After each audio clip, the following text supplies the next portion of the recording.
Εδώ έχουμε κάνει τις προεργασίες, βερνίκια, τριψίματα, στοκαρίσματα.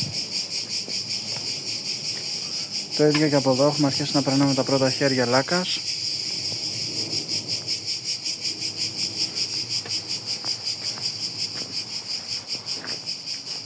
Έχουμε κατεβάσει τα μπατζούρια γιατί είναι χάλια.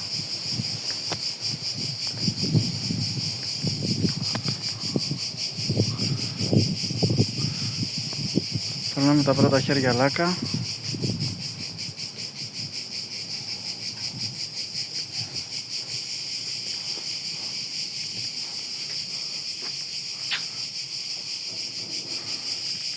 Όπως επίσης και εδώ πέρα έχουν στοκαριστεί.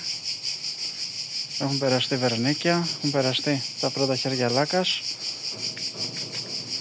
Τα ξύλα είναι 60 ετών, ήταν τελείως άπια.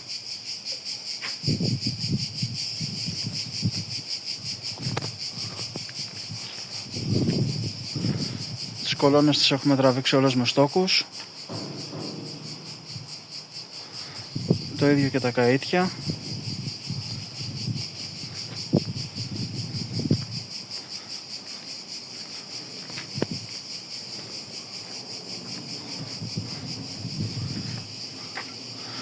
Εδώ πέρα θα γίνουν κάποιες αλλαγές με τον ξυλουργό, γιατί έχει πολλά σάπια.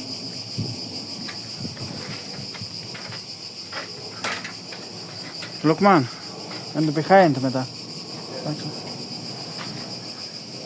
Εδώ πέρα έχουν περαστεί τα πρώτα χέρια, αστάρια. Αυτά σε